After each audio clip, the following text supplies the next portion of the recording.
ಮತ್ತೆ ಬನ್ನ.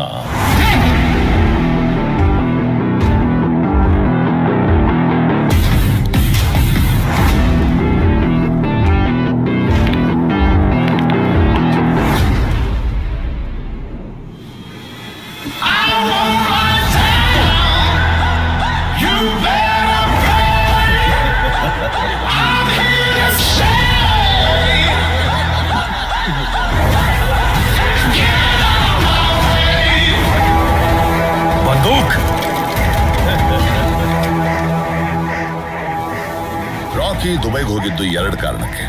ಇನ್ನೊಂದು ಕಾರಣ ಯಾವುದು?